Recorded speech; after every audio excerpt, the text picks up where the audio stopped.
Se você acessou o nosso canal é porque você quer um conteúdo de qualidade. Então chega mais e fica à vontade, está no ar Resistência Podcast. Resistência Podcast. Sempre com entrevistas exclusivas, convidados especiais, discussões de artigos e muito mais sobre todo o esporte de endurance. Resistência Podcast. Apresentação, professor Sandro Rodrigues. Resistência Podcast. Oferecimento Statmove, planilhas online para ciclismo, corrida, triatlon e treinamento de força para endurance. Salve, salve amigos do Resistência Podcast, estamos de volta para mais um episódio da terceira temporada e novamente episódios mais que especiais, episódio mais que especial também, pelo meu convidado que está aqui, que já é um grande amigo, um amigo da pandemia, né? Um amigo que a pandemia me deu e, assim, nossa, eu estava olhando ele aqui agora, pensando que parece que ele é tão íntimo pela afinidade que a gente não se conhece ao vivo, agora que eu estou me dando conta disso, eu não dei um abraço nesse cara ainda, cara, que loucura, né? E também um episódio especial, porque hoje é o primeiro episódio especial com nossa âncora aqui, que ela tá até com o fundo do Resistência Podcast, que daqui a pouco ela assume o bastão, eu sou coadjuvante. A Marcela Margato está aqui com a gente para ajudar a direcionar essa entrevista e eu trago com vocês nada mais, nada menos que meu amigo, professor, doutor Ricardo Brant, Rica Brant, especialista em mais de 50 artigos publicados na área de psicologia do esporte, para falar de um assunto que principalmente a Cá, uma nutricionista lá da pós-graduação em Endurance do Instituto Valorize, que o Ricardo também é professor desse módulo. Ele já vai falar do módulo dele, depois a Má assume a rédea da brincadeira aí. Ricardo, muito bem-vindo. Bem-vinda, Marcela. Depois dele você toma as rédeas aí. É isso aí, Rica. Vamos falar sobre o quê? E fala se é isso mesmo. Já apresentei direito. Tem alguma coisa mais relevante aí no seu currículo? Fala, Sandro. Prazer estar com vocês aqui. Realmente a gente se conhece muito, mas não pessoalmente. Mas logo, logo a gente se encontra em algum Ironman por aí.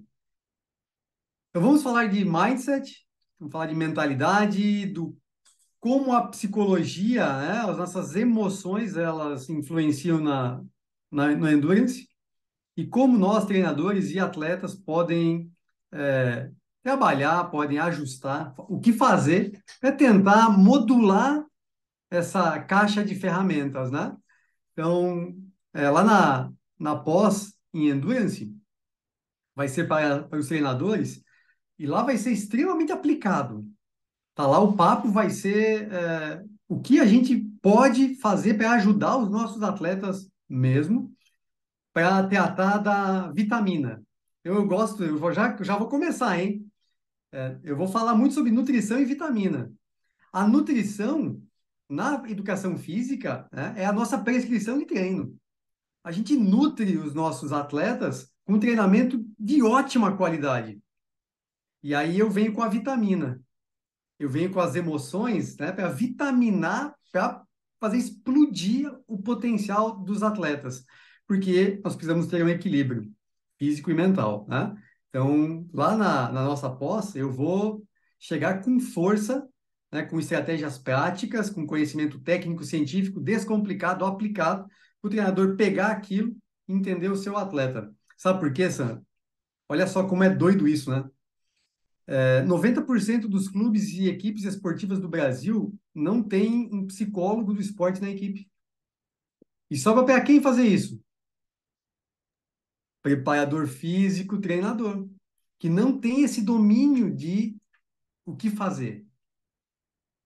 Porque na maioria das vezes, os nossos atletas, na maioria, não estou dizendo em todos os casos, na maioria, eles não precisam de psicologia clínica, não precisam do psicólogo, da clínica da psicologia. Eles precisam de alguns ajustes, de algumas ferramentas para usar no dia a dia de treino e competição. Entendeu? E aí eu vou tentar colocar umas ferramentas para eles usarem no dia a dia. Poxa, muito legal. Agora eu vou dar continuidade nesse bate-papo. Ricardo, é um prazer eu estar aqui com você também. Quando o Sandro me falou sobre seu currículo, sobre sua formação acadêmica, eu fiquei super empolgada, porque eu também sou atleta, eu gosto disso e acredito muito que a questão do mindset, essa mentalidade O endurance, ele traz isso, uma mentalidade forte para a pessoa, né? E vai fazer 3 anos no final do ano que eu ingressei na modalidade e eu vejo que a pouca experiência que eu tenho, ela mudou tanto a minha vida profissionalmente, né? Ela me traz uma bagagem tão boa. E a gente vai ter muita coisa aqui para discutir. Até uma coisa legal, Sandra, eu conversei um pouquinho com o Ricardo antes da gente entrar aqui. Ele comentou que ele já fez 4 Ironmans, né? Então, além de toda a bagagem acadêmica, você tem a prática, né? A experiência junto, e acredito que isso deve agregar muito com os alunos, passar a teoria e prática junto, né? Muito bacana isso, Ricardo. Foi um 4 Ironmans, 2 deles com 2 perrengues violentíssimos e me ajudam demais nesse processo. Eu costumo falar que quem trabalha com a psicologia do esporte, eu estou cursando graduação de psicologia agora. Todo psicólogo ele deveria fazer esporte, deveria vivenciar a prática do atleta com quem ele trabalha. Não precisa se preocupar em ser de alto nível, mas ele precisa saber como é que funciona. Quando eu trabalhei com a seleção brasileira de vela, eu trabalhei com eles há alguns anos, eu fui velejar para saber como é que é aquele negócio, a dor nas costas que sente fazendo a escora, cortando a mão nos cabos lá, para sentir como é que é, porque é importante. Então, isso me ajuda demais quando eu falo com um triatleta, quando eu falo com um corredor, essas minhas experiências de eu já ter vivenciado todo esse sofrimento e um pouco mais, né? De ter feito um Ironman com a costela trincada, de ter tido Nossa. hipotermia no final do Ironman do ano passado, quase conheci o criador. Isso tudo me ajuda, né? Tudo me ajuda porque eu tenho histórias reais para contar de coisas que eu usei comigo e que funcionaram. Sensacional, eu vou querer saber esses 2 perrengues que você comentou aqui, muito bacana. Legal, Ricardo. Eu queria assim que você começasse, para quem está nos ouvindo, falar um pouquinho da sua formação acadêmica, o que que você começou estudando, onde você está agora, né? E contasse um pouquinho para a gente saber do seu histórico. Perfeito. Eu sou formado em educação física, fiz uma especialização em treinamento e prescrição de exercício à saúde. Aí fui para o mestrado e o doutorado no desempenho esportivo na linha da psicologia do esporte, porque eu sempre entendi que as emoções elas têm uma bagagem, um poder importante na performance.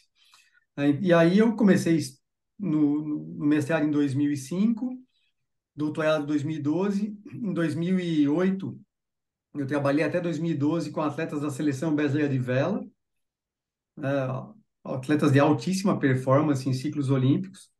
Trabalhei com seleção juvenil de ciclismo, atletas de MMA, judô, corrida, triatlon, futebol, futsal, tênis, seleção paralímpica de remo. Tive participação em 2 Paralimpíadas com eles. Publiquei muito artigo em revista internacional. Tenho até um e-book publicado, que está lá na Amazon, sobre treinamento mental no triatlon. Vai Legal. sair a próxima versão agora, já está sendo corrigida, vai ser impresso. Tem 3 vezes o número de páginas e muita coisa legal, contando todo esse processo, né, de como construir o treinamento mental para um triatleta, que serve para um corredor, serve para muita gente. E aí eu percebi que eu precisava estudar psicologia mesmo, né, porque nós nos formamos em educação física e entendemos de comportamento motor. E eu gosto muito do comportamento humano, do desenvolvimento humano, então eu estou na metade do curso de psicologia, aprendendo um monte. Não sei se eu vou clinicar ou não, mas eu estou estudando. E eu sou professor universitário, sou professor numa universidade estadual. Tenho um projeto de corrida, um projeto de extensão aqui gratuito, que eu atendi, já atendemos mais de 500 corredores de rua aqui na universidade, pesquisa, tese de doutorado, dissertação de mestrado. A gente produz muita coisa legal aqui. Muito legal, Ricardo, muito legal, Mar. Beleza, Rica. Então, como a gente sabe que aqueles programas tops que o pessoal escuta são de 30, 40 minutos, que a gente procura sempre obedecer isso, né? Para o cara escutar no carro, no caminho ali, e se apropriar de muito conteúdo. E você, se precisar, aqui tem um conteúdo, uma bagagem fantástica. E no direto ao ponto, Rica, falando de esportes de endurance, né? Com toda a sua expertise, quais são os fatores psicológicos que realmente influenciam e têm relação direta com essa modalidade que a gente tanto ama, falando do endurance de uma maneira geral, mas se você quiser nichar para alguma área, mas do endurance em si. Fala isso pra gente. Então vamos lá. Lá no início eu falei sobre nutrição e vitamina. Eu não desconsidero a importância do treinamento físico de maneira nenhuma, mas nos esportes de endurance, no triatlon, na corrida, nós temos pontos mentais da mentalidade que eles nos ajudam. Então, por exemplo, eu ter uma força mental para suportar a carga de treino, é um ponto, é um diferencial brutal. E alguns dos nossos atletas, eles conseguem construir isso. Alguns atletas conseguem construir isso para suportar a carga de treino, para lidar com horas de treino semanal, né, para conseguir fazer uma maratona, por exemplo. Alguns outros não.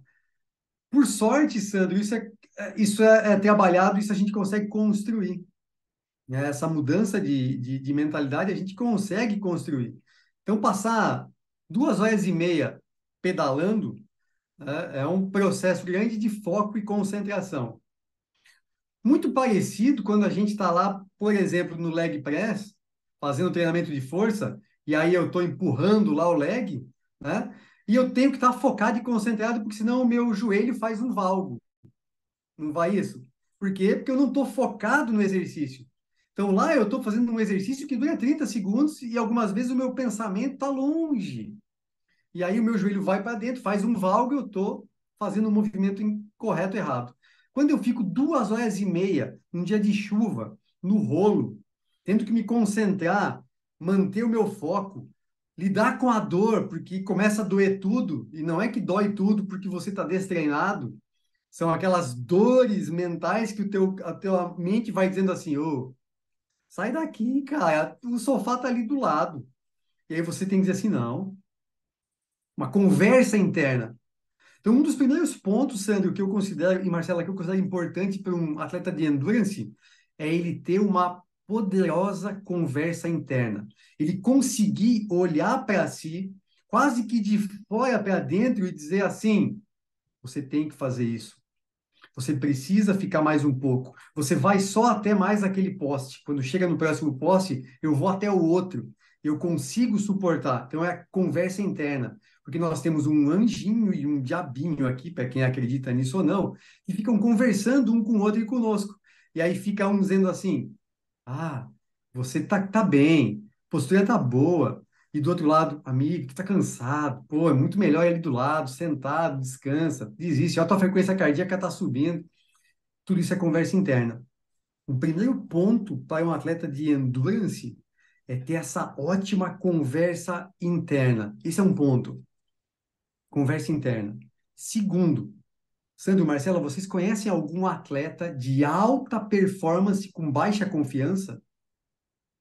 Não.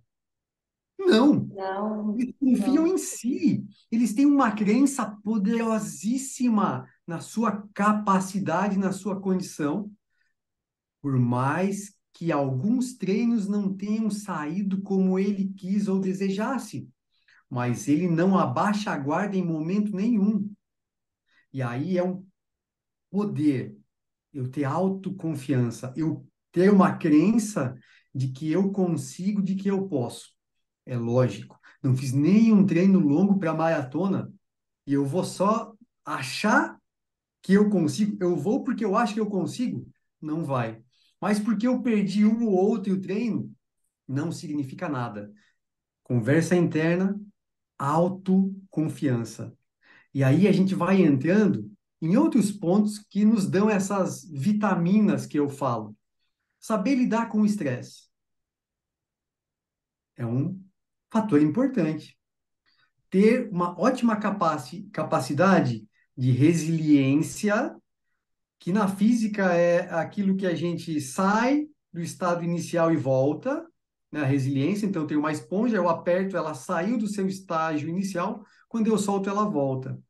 Eu consegui passar por situações difíceis e voltar ao estado que eu estava anteriormente, resiliência, mas indo além, antifragilidade, aonde eu aprendo com esses momentos difíceis eu ganho casca, eu chamo de verniz. A gente vai ganhando camadas de verniz, ficando mais forte, para que quando eu passe por aquela situação, esse verniz que eu vou ganhando não faz arranhar, não faz eu me machucar. Então, resiliência e antifragilidade. Para eu conseguir suportar todos esses pontos. Então, o esporte de resistência, esporte de endurance, exige, né, uma resistência física e uma resistência mental. Eu gosto muito de pensar no endurance mental, de eu ter essa capacidade de enfrentar situações. Os treinos de endurance, absolutamente ninguém que faz uma maratona completa ela sendo o mesmo. A vida nunca mais vai ser a mesma, nunca mais vai ver situações difíceis ou desafiadoras da mesma forma, porque ela conseguiu passar por um processo longo, de pelo menos 20 semanas de treinamento específico, para suportar um dia uma demanda alta. Né? E eu brinco que todo mundo na vida deveria passar por uma experiência de fazer um Ironman completo. Né? Todo mundo deveria passar por essa experiência, que a pessoa nunca mais, absolutamente, nunca mais vai ser a mesma. Ela vai se conhecer. E aí entramos num ponto que é o último dessas vitaminas, né? Porque a gente tem um tempo limitado, é falar que é autoconhecimento. Então, os esportes de endurance, eles exigem autoconhecimento. E muitos dos nossos atletas, muitos praticantes de corrida ou de triatlon, têm um baixíssimo autoconhecimento. No início da sua carreira esportiva, do seu treinamento, conforme vai evoluindo, passando o tempo, começa a se conhecer demais. E aí eu vou fazer uma analogia do treinamento mental com uma caixa de ferramenta. Todo atleta de endurance, ele precisa ter uma caixa de ferramenta poderosa com estratégias mentais. Naquele momento que eu estava lá no Ironman de 2018, Marcelo, que eu caí 15 dias antes da largada e trinquei a costela. Né? E eu não treinei 15 dias. Eu saía para caminhar porque eu pensava, eu tenho que fazer alguma coisa, eu não posso correr, porque eu conseguia respirar. Eu tentei nadar, não dava. Eu sentava na bicicleta para pedalar, cada vez que eu girava o pedal, dava uma dor na costela. A única coisa que eu conseguia fazer era caminhar. Eu caminhava 1h30, 2 horas por dia. Eu fui para a largada, eu larguei, eu nadei, consegui nadar tranquilo, longe de todo mundo, para não levar uma pernada, e eu saí para pedalar, e com 1,5 km furou meu pneu, e eu sentei no meu fio e pensei assim, e eu pensei, isso é sério, por que isso? Não é para eu fazer isso aqui. Não é para eu completar. Pô, eu caí, trinquei a costela, tô aqui, quando eu começo a pedalar, e fui jogar um taxinha no Ironman de 2018. Não sei se vocês lembram, mas teve um monte de atleta que furou o pneu. E eu fui um dos premiados. E eu parei e pensei, não é para eu fazer essa prova. E aí eu pensei, não. Comigo, assim, conversando, conversa interna. Conversei comigo e falei, eu vou trocar esse pneu. Peguei, levantei, com todo o problema para conseguir tirar ali com a dor que eu tinha. Depois que eu encaixei aqui, eu tive que parar. Troquei o pneu, CO2. Levei uns 8 minutos, estava pedalando. Estava pedalando. Tá? Então, tem todo esse processo de ter ferramentas. O que eu faço quando vem um problema? E aí eu abri a caixinha de ferramentas e pensar assim, olhar e falar, eu preciso lidar com o estresse. Então, o que que eu faço? Isso. Eu preciso mudar o foco do pensamento negativo. Tá aqui, eu faço isso. E vem. Essa parte do pensamento negativo é bem legal.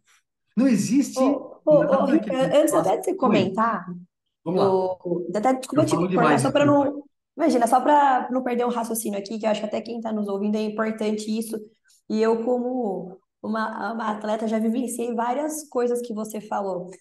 É, eu vim do tênis, né, eu joguei tênis por 10 anos da minha vida, joguei também brasileiro, Brasil todo, e isso foi uma bagagem muito boa que me trouxe para o Endurance. Então, esse autoconhecimento, o tênis me deu uma bagagem para suportar treino, saber que eu realmente preciso treinar para completar a prova. E quando você treina e vai para uma prova, por mais desafiadora que ela seja, existe essa confiança. Eu me preparei, eu consigo, agora é comigo aqui, daqui para frente, né? Mas muitas pessoas, elas entram para o Endurance, o Sandro até pode comentar sobre isso, com uma caixinha de surpresa. Ela não sabe o que esperar, ela não sabe como são os treinos, ela não sabe como é uma preparação. E aí ela se assusta, muitas vezes cai de cabeça e desistem muito rápido. Eu já tive pessoas, um colega muito próximo também que vivenciou isso. Foi um ano muito intenso, daí, mas viu aquilo, era um sofrimento junto à rotina de trabalho, aquilo não é para mim, não preciso disso. E você falou sobre o poder do autoconhecimento. O que que seria importante para esses atletas, até quem nos ouve? Pô, tem interesse no endurance, mas o que é importante antes de ir lá e fechar uma assessoria, comprar uma bike, investir uma mega grana? O que é importante ele ter? Que análise de autoconhecimento ele precisa fazer? Eu vou começar tentando mostrar um outro lado. Quem tem mais importância nesse processo é o profissional da educação física. Uma ótima orientação.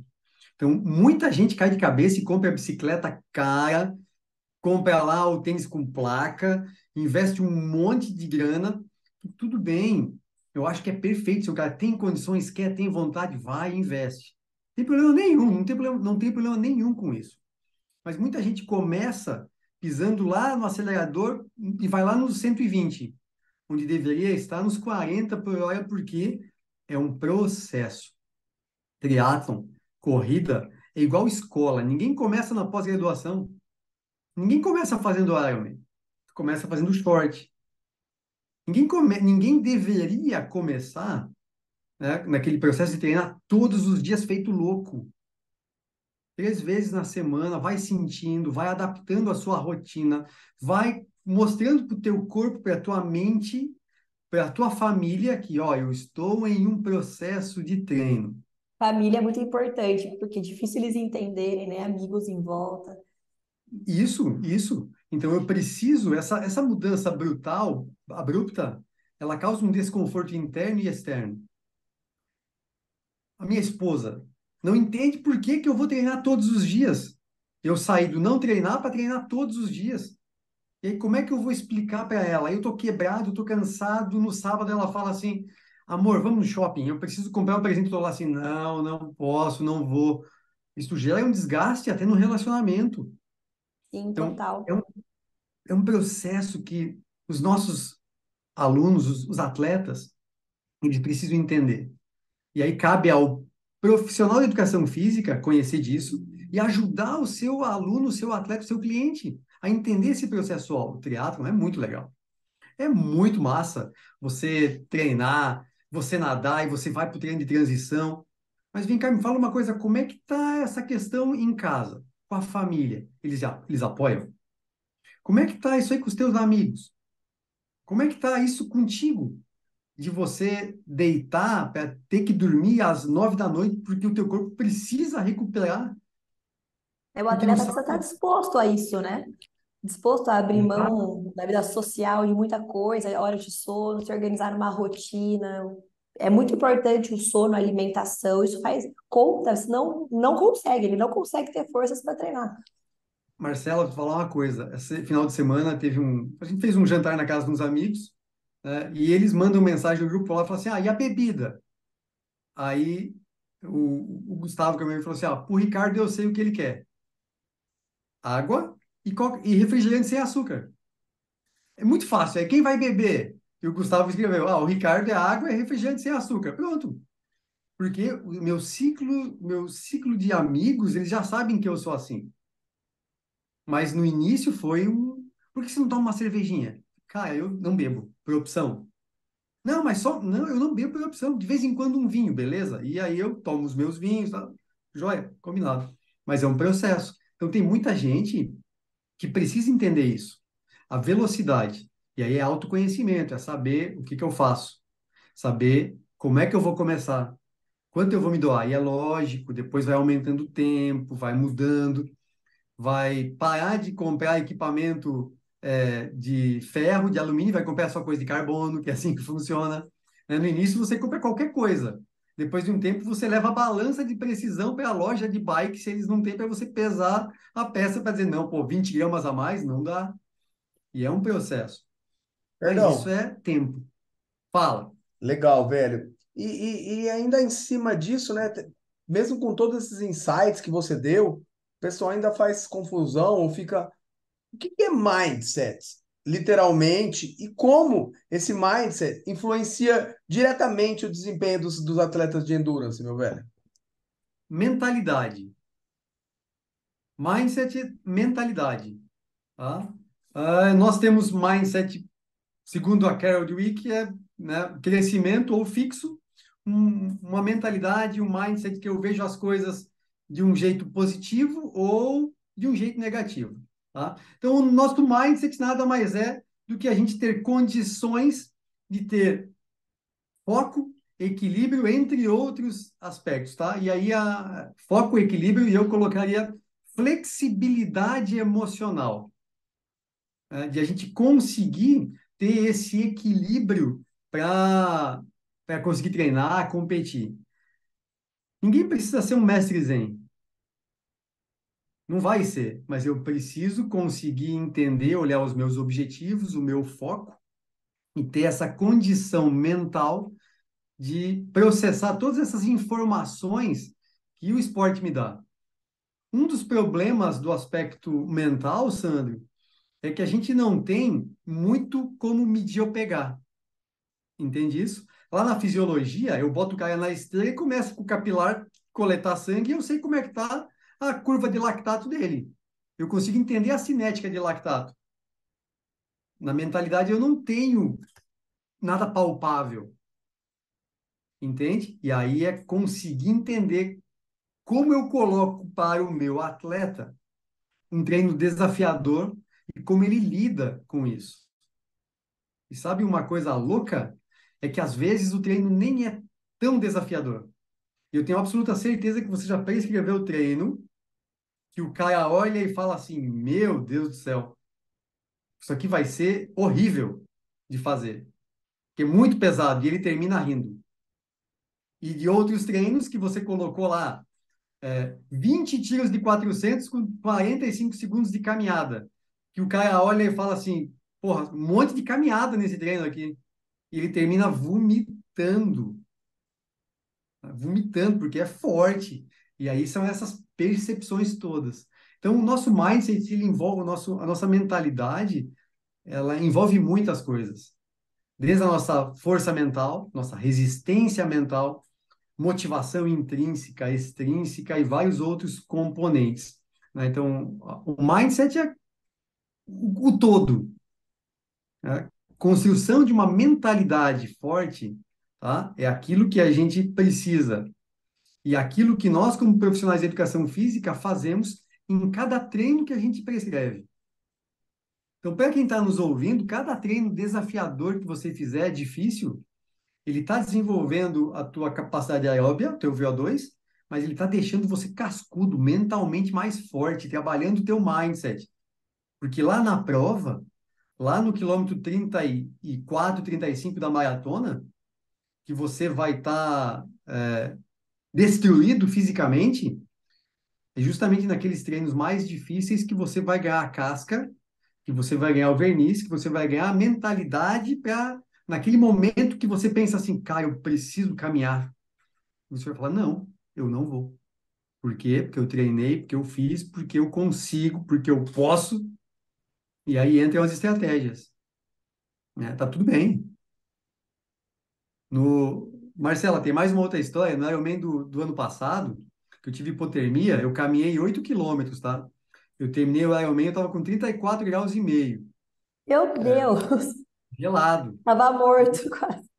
quase. Eu comecei a caminhar e aí eu só pensava assim, tá tudo bem, é só chegar. Eu fui mentalizando isso durante vários quilômetros. Tem um vídeo horrível meu, que eu tô chegando meio torto assim, mas se eu levanto a mão, Deus puxa. E eu fui mentalizando, tá tudo bem, eu vou chegar. Tá tudo bem, eu vou chegar. Eu fui caminhando e fui pensando nisso. Eu fui conversando comigo, porque a vontade era sentar, a vontade era parar. Eu não conseguia nem coordenar direito de perna. Você está comentando isso, e assim, você falou de dois pontos que eu anotei aqui. Existe uma diferença muito explosiva da motivação, né, e da mentalidade forte. Existe uma coisa muito, sim, eu vejo muito diferente na motivação e na disciplina, porque a mentalidade forte, ela está muito relacionada à nossa disciplina, porque uma hora a motivação acaba. Eu, como atleta, às vezes, eu uso alguns gatilhos para conseguir vencer a hora que a motivação acaba. Tá, acabou, tô cansada, tô estressada, minha agenda no trabalho tá super puxada, eu tô com uma lesão, eu tô com uma dor e para fazer esse treino, né? Então, eu fiz agora o meio do Rio e um mês e meio antes da prova, eu lesionei o joelho. E o meu forte é a corrida, então isso pesa um pouco, porque você vai treinar, o joelho dói. No outro dia dói, dói. E na hora da prova vai doer, a minha corrida é o meu forte, a cereja do bolo vou estragar. E uma das coisas que eu usava de estratégia no treino, corria, né, com a dor, com a orientação de fisioterapeuta, toda a equipe, Sandro, tal, continua, tá treinando, não vai piorar aqui. Mas na prova, durante a bike, o pedal inteiro, eu mentalizava que meu joelho estava curado, que eu não ia sentir dor. Então, eu fui criando isso, conversando comigo. Você vai pisar no chão, não vai ter dor. Você já curou, tá tudo bem. Eu treinei, Rica, um mês e meio com dor. Às vezes eu nem descrevia tanta dor que eu sentia no Training Peaks para eles.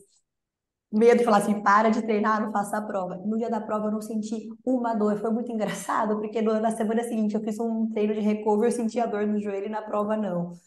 A Essa questão de mentalidade. autossugestão. Exato, né? Então, assim, existe essa diferença entre motivação e disciplina, né? Isso vai dar um podcast, tá? Mas vou tentar resumir. Quem fala que motivação termina não entende nada de motivação, me desculpa, tá? Não entende nada de motivação. Quando a gente fala, eu estou desmotivado para treinar, você está sem vontade. Você está sem Boa, vontade para treinar. Uma boa. coisa é a motivação, uma coisa é a disciplina, a outra é a vontade de treinar. E tanto atleta amador como profissional fraqueja. Só que o que faz a gente dizer assim, cara, eu não quero, mas eu vou? A disciplina. Motivação, etimologia da palavra, motivo para a ação. Motivo para a ação. Por que que você treina? Porque eu me inscrevi para uma prova. Por que que você treina? Porque o cardiologista falou que se eu não treinar eu vou morrer. Por que você... É isso. Então a motivação, ela não acaba. O que enfraquece é a vontade. E aí eu preciso criar gatilhos para minimizar, mitigar essa falta de vontade. Então, por exemplo, vou deixar tudo prontinho para eu treinar amanhã cedo. Por quê? Porque se eu for me arrumar para treinar, aquela vontade passou. Então eu levanto, me arrumo e saio. E aí é estratégia. E isso é estratégia mental. De comportamento. A gente está falando de comportamentos que eu faço à noite para amanhã cedo. Vou me trocar, tô no... Por isso que muda a vida de um triatleta, um maratonista. Quanta coisa você muda na sua rotina, no seu comportamento, né? E o mais legal é que, se você entender esse processo, você leva isso para a vida. Você para de procrastinar no trabalho, você se torna mentalmente forte para suportar processos difíceis de conversa em reunião, você consegue tolerar desconforto, você consegue lidar melhor com o estresse, porque você sabe o que fazer, você tem esse domínio, autoconhecimento. Então, voltando, motivação, a gente tem sempre um motivo para algo. A falta de vontade é o que a gente precisa bater com força nela. E o que ajuda a bater com força na falta de vontade é uma disciplina poderosa, potente. Deu para entender isso? Perfeito, anotei esses 3 pontos aqui, muito bom. Fala, Deu, Sam. Ricardo, Boa. excelente, né? E agora, assim, como você mesmo disse, para a gente tangibilizar para os atletas que nos ouvem aqui, né? Assim, fica claro para mim que vocês, né, os profissionais da psicologia, já vou te incluir nesse rol aí, né? Já tem estratégias para ativar esses gatilhos, penso que é assim que funcionam, né? Experiência, vivência, estudo em cima disso, né? Então, os atletas profissionais que têm o luxo, né, de ter um psicólogo, a gente sabe como é duro ter uma equipe completa no Brasil, né? Tudo bem. Tem gente que tem, penso eu, tem atleta que tem isso mais forte que o outro, que ele nem sabe o que está fazendo e está fazendo mindset, né, Ricardo?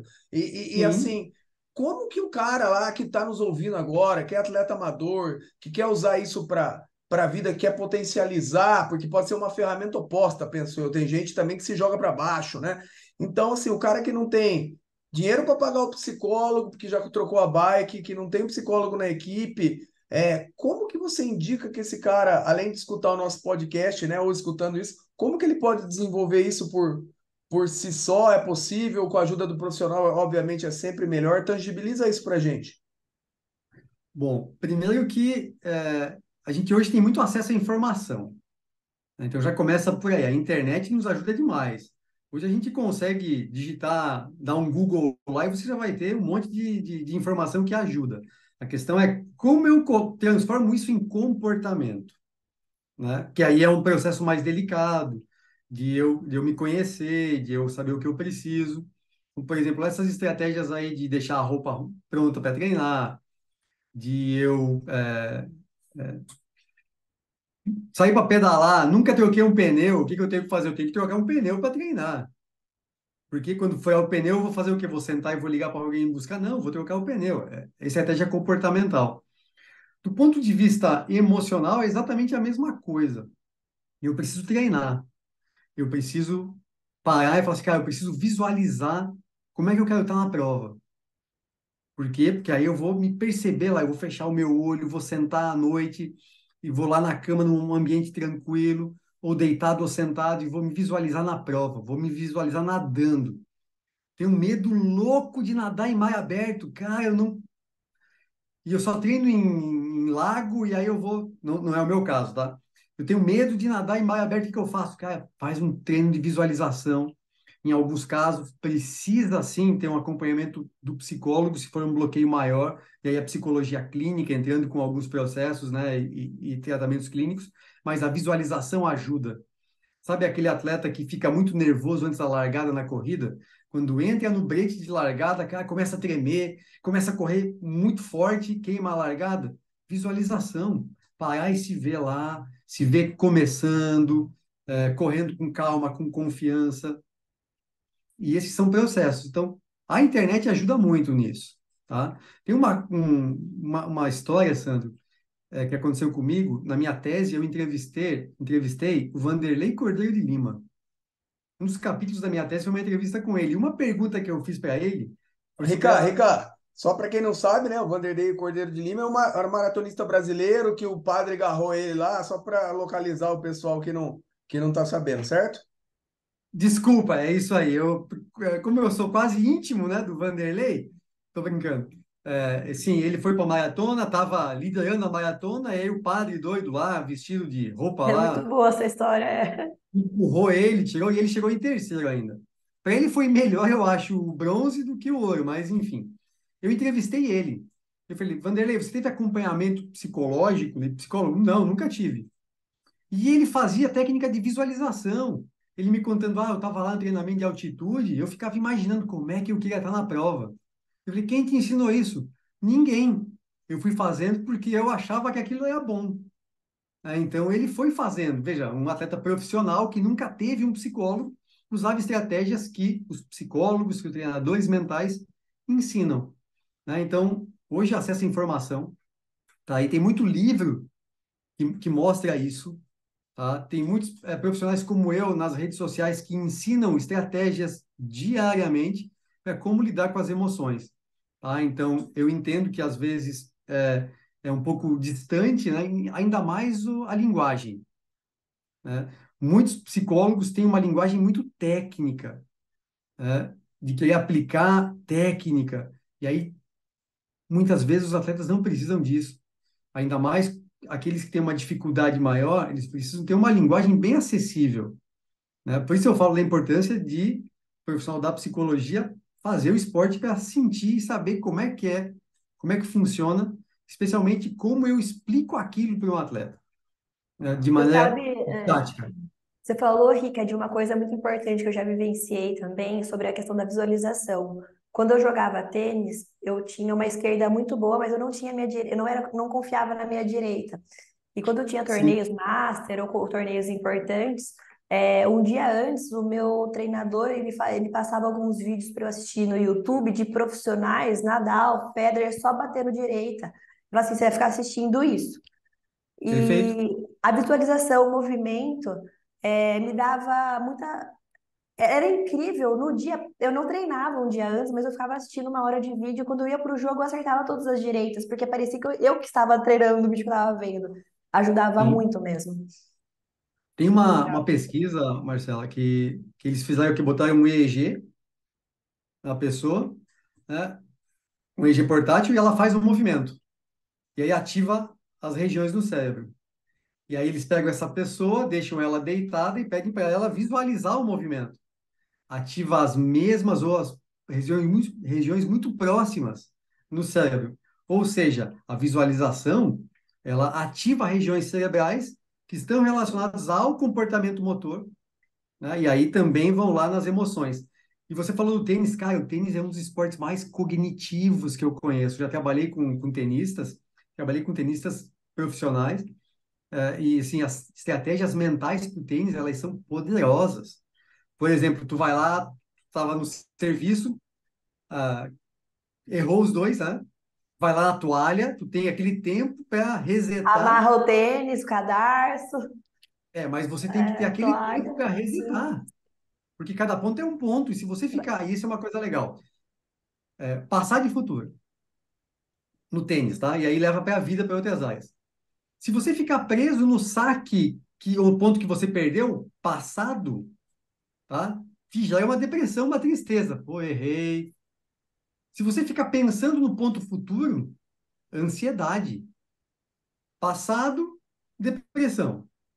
Futuro, ansiedade. Isso serve para qualquer esporte. Então, lá no triatlon, tá? Ficar pensando só nos treinos que não fez, no treino ruim que fez, depressão total. Ou a prova que você não performou, que você desistiu, isso te prejudica Isso. muito. E aí ficar pensando lá na prova, meu Deus, vai estar chegando lá realmente, como é que vai ser? Ansiedade que vai consumindo, vai gastando a tua energia. Qual é o ponto? Viver o agora. Então, Exato. na corrida, eu estou treinando corrida, eu tenho que focar no quê? No agora. Respiração, os meus marcadores.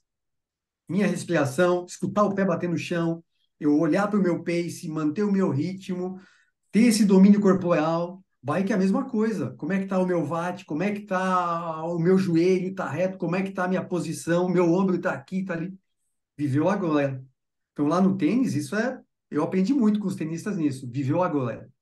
Muito Não é o legal. ponto que passou, nem o ponto que vem. É o ponto de agora. É isso mesmo. Muito, muito Muito legal, bom. Ricardo. E assim, depois assim, eu queria que você já fosse pensando se tem alguma coisa relevante, que a gente já está estourando o tempo, porque quando o papo é bom é assim mesmo, né?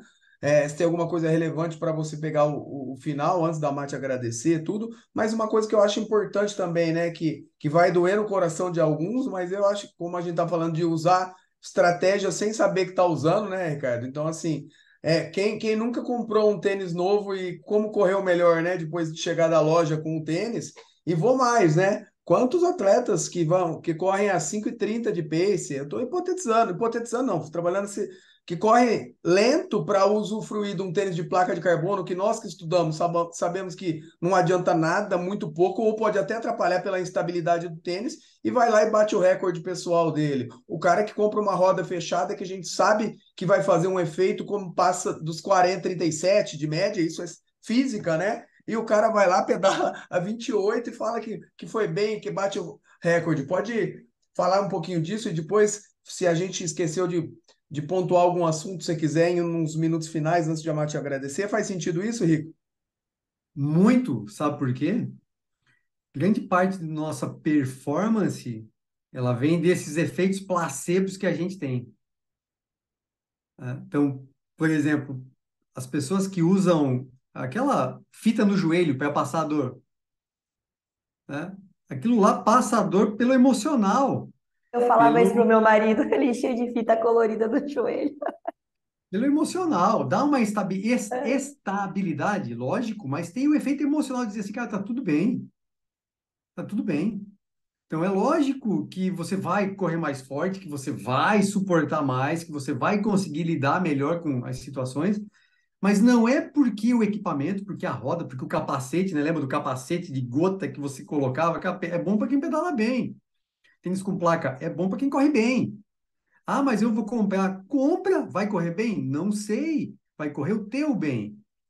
Se você vai melhorar a tua performance, que bom para você, né? Mas aí é um efeito emocional. E tá tudo certo. Tá tudo certo. Eu costumo dizer assim que se ajuda, vai. Se te atrapalhou, muda. A gente não aprende com o erro. O erro serve para a gente entender que não deu certo e eu vou mudar a forma de fazer. E aí eu vou aprender com o que deu certo, e aí eu vou modelar o que deu certo. Porque aí eu aprendi, ó, assim deu certo, legal, vou melhorar o que deu certo. Quando eu erro, eu mudo. Eu faço outra tarefa de outra forma. Mas o aspecto emocional, Sandro, ele é importantíssimo nesse aspecto de ajudar na performance. Não é que eu estou me enganando, mas eu estou me dando uma autossugestão, né? Eu estou conversando comigo, eu estou me conhecendo, eu estou lidando com todos esses processos que fazem com que a pessoa corra 2 segundos a menos no pace dela. E vai dizer que foi o tênis, né? Pegou menos subida no caminho, porque ela escolheu um caminho mais plano para testar o tênis automaticamente, menos subida, melhor ritmo, menos fadiga e por aí vai. E tá feito o RP dela e que seja feliz, tá tudo bem. É muito legal. Eu acho que isso, assim, vocês são profissionais, estão na área acadêmica e na prática, e eu sou a prática, né? A aluna, a atleta amadora, e eu já vivenciei muito do que vocês falaram aqui no nosso bate-papo de hoje. Eu queria ficar, olha, Henrique, eu gosto muito dessa questão de mentalidade forte, mindset, minha vontade é de ficar com você até o final da noite aqui só falando disso. Foi muito bom o nosso bate-papo. E eu acredito que quem está nos ouvindo e tem vontade de entrar para o esporte de endurance, seja no triatlo, uma maratona, ultramaratona, ouve uma, duas, três vezes esse bate-papo, porque tem muitos insights, muitas dicas valiosas de como você se autoconhecer. Eu acho que uma das coisas que você falou, começar aos poucos, criar essa rotina, isso é importante para o autoconhecimento. Então, tem muita bagagem, né, Sam, para os nossos ouvintes aqui, de quem quer começar no esporte, de quem está também melhorar ainda mais a performance, respeitando os limites físicos, mentais e o tempo. Acho que existe um tempo necessário para que isso aconteça gradualmente, né? É muito legal. Não, perfeito, mas isso mesmo, e com o Ricardo é assim mesmo, cara. É bom que a gente deixe a porta aberta para um próximo podcast. E, Ricardo, eu queria que você fechasse, deixando seu recado final para os atletas e falando também de quem quer te procurar, conhecer, comprar seu livro, E como suas redes sociais, como que é fácil esse pessoal te encontrar. O livro você falou da Amazon, fala o nome dele, faz seu jabá aí, deixa o seu recado final e de antemão eu agradeço você e amar de coração por mais esse podcast, tá bom? Sorte de quem nos ouve e nos assiste também no YouTube.